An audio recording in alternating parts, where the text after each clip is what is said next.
And on Thursday, there's Mr. King, tracer of lost persons, dragnet, and counter-spy. Now it's The Silent Men on NBC. This is Douglas Fairbanks, Jr.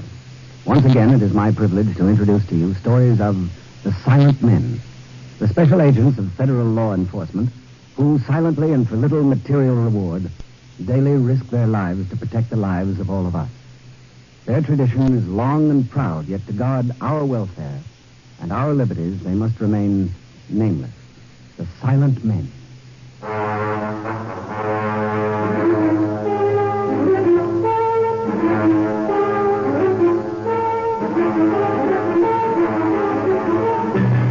Produced in Hollywood and starring Douglas Fairbanks, Jr.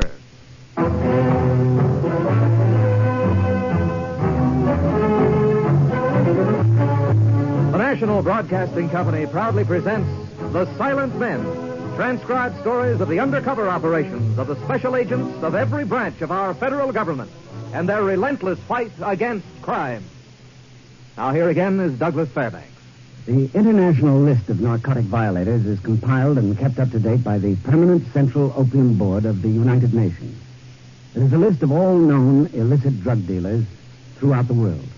Vicious criminals who bring misery and destruction to hundreds of thousands of people every year.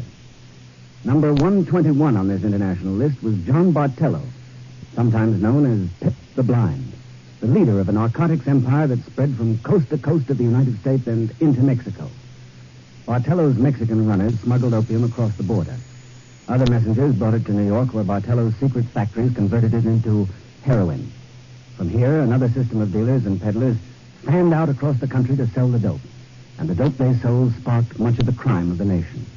Yes, 121 was an important number to erase from the international list. In tonight's story, I will assume the name of Special Agent Pete Jackson, one of the silent men who risked death in order to smash the empire of Pip the Blind.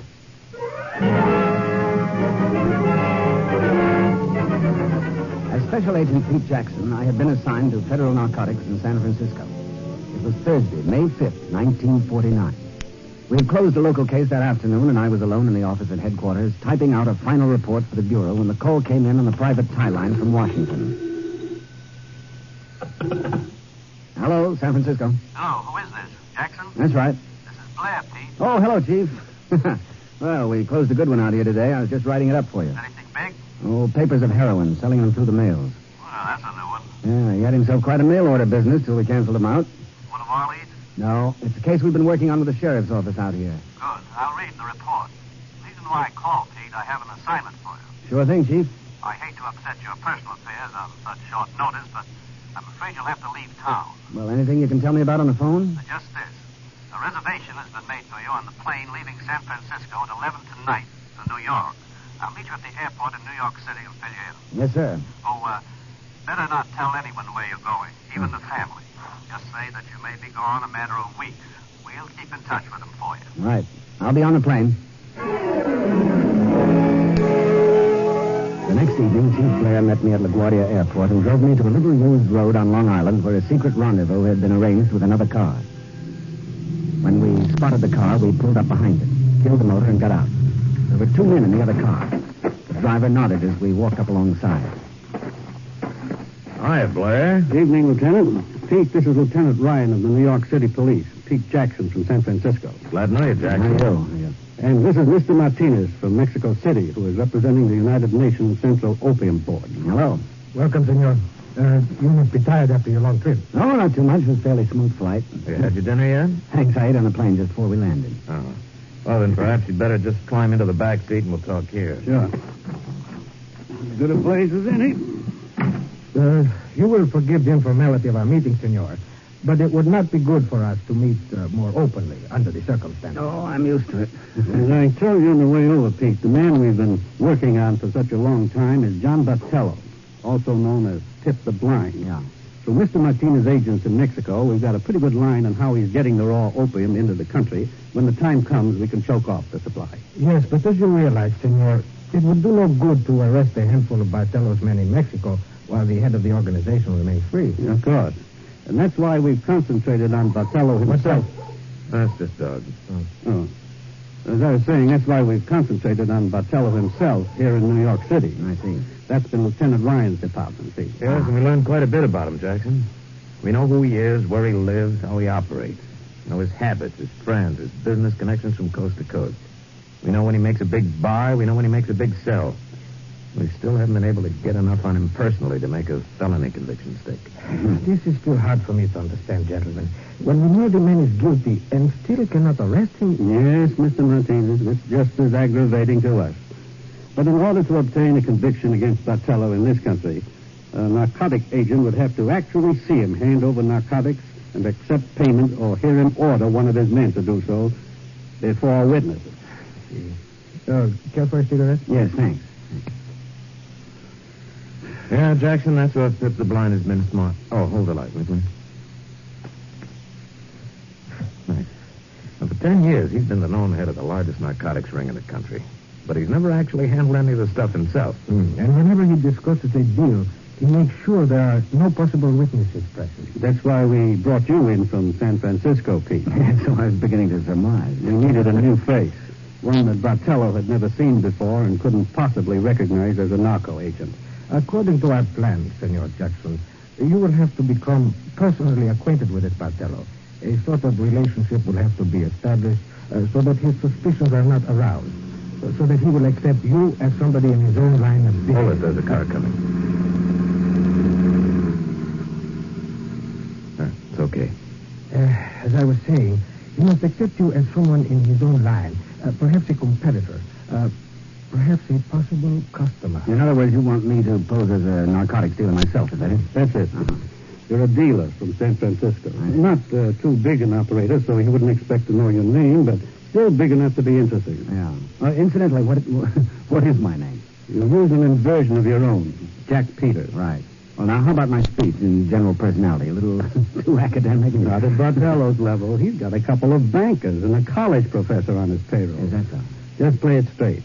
You're familiar enough with the West Coast narco operation so that any names or details you mention will sound legitimate to him. In fact, Senor, let's say the connections you have been buying from are his own outlets on the coast. Perhaps your reason for being here is to circumvent this middleman and deal directly with Bartello.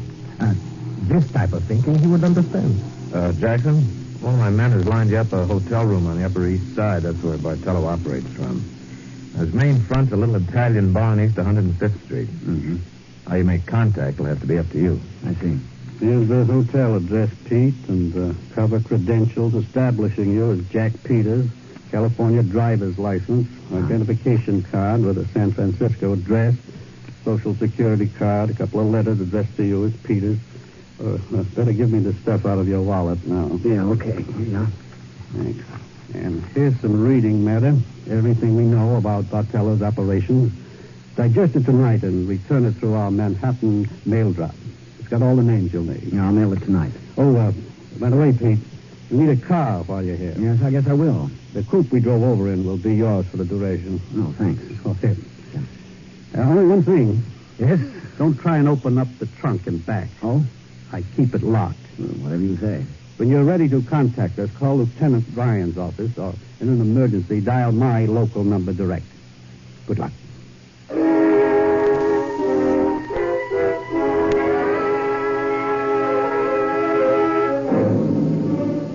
It took a few weeks to learn my way around and establish a pattern of habits. After a couple of nights, I dropped in for a casual drink at Bartello's favorite bar. Then I began dropping in regularly. Still no sign of Bartello. But there was no secret about this being his headquarters. He operated from a back room. Finally, one of his lieutenants started showing some interest in me. On one of his regular round trips from the back office to the jukebox, he stopped at the bar and climbed up on a stool beside me. You come in here quite a bit lately. Yeah. I see the boss likes music. I like music. Oh, no offense, Tubby. I just heard that Pip liked music. How come you know my name? We never met before. Well, it's no secret, is it? You're one of Pip the Blind's boys. I'm nobody's boy. Oh, don't get me wrong, Tubby. Where I come from, that's considered a compliment. Pip's a pretty big operator, you know. Where are you from? San Francisco. What do you know about Pip? Well, like I said, Pip's a pretty big operator. So he's a big operator. What do you know about him? Only that we have some, business interests in common. Yeah. In fact, I'm one of his customers. That's interesting. Only I wonder if Pip happens to be aware of that. You see, he's the one sent me out here to find out who you are. Well, that's something I'd be happy to explain to him. Okay, mister, come on.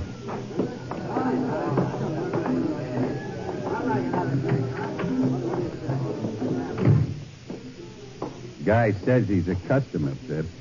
He knows you. Mr. Bartello? That's right. Sit down. I'm Jack Peters, San Francisco. What can I do for you, Mr. Peters? Tubby said you wanted to see me. Just wondered what you were doing in the neighborhood is all. You look lonesome coming in here every night by yourself. I'm stopping at the hotel on the corner. Well, appreciate your business.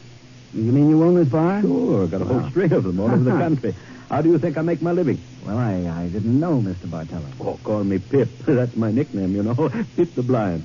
Certainly, Pip. That's because I got a cast in my eye, just a little pip. Here, in this little spot. They call it a pip, you know? Yes, I see. So the kids give me this name, and it sticks all these years. Kind of different, huh? Yeah.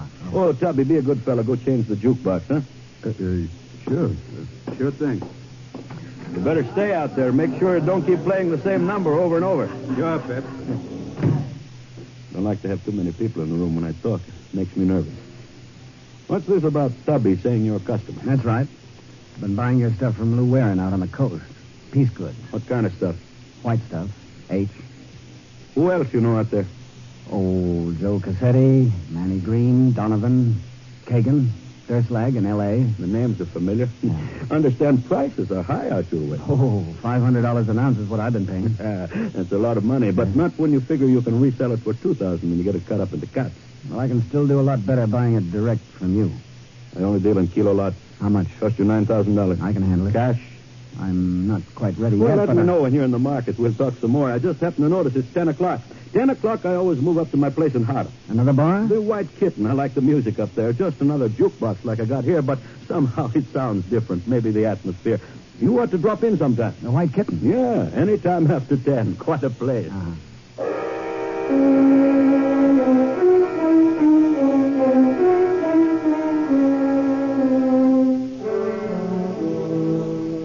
From the first meeting with Pip, I knew that I had been accepted as a narcotics dealer. And after a few more contacts, I was ready to make my move. I phoned Lieutenant Ryan's office for a meeting with Chief Blair, and once again our rendezvous was the deserted road near the airport on Long Island. It was just after dark when I drove up behind Lieutenant Ryan's car.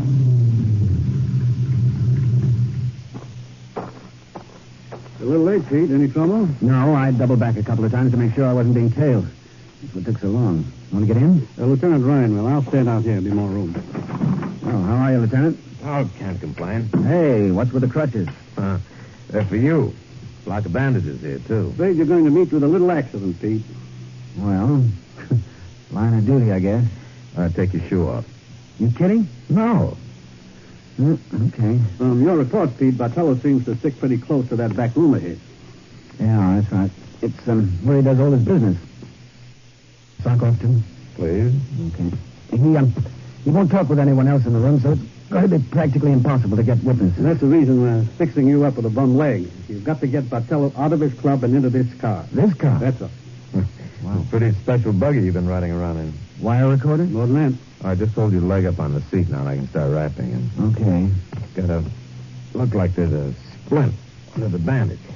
I had an idea that's why you didn't want the trunk unlocked. I hate to show you the expense account on this job. I'll We bet. tore out the entire back so that the man can ride comfortably in the trunk. Tonight, when you make your contact, Lieutenant Ryan is going along. I'll be riding shotgun.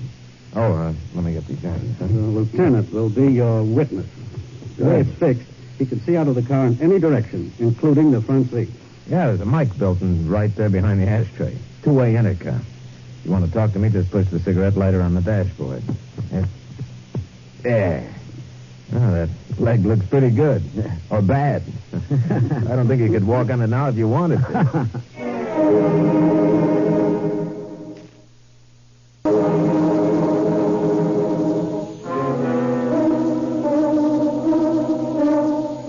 The department's plan had been carefully worked out. Not only was my car specially rigged, but another innocent-looking pickup truck had been reconstructed to carry more concealed agents, armed with both guns and high-powered cameras. They would be parked across the street from Bartello's place when we got there. Now, with my leg bandaged, crutches leaning against the front seat where they'd show, and Lieutenant Ryan riding in the trunk compartment as a witness, I drove back to Upper Manhattan for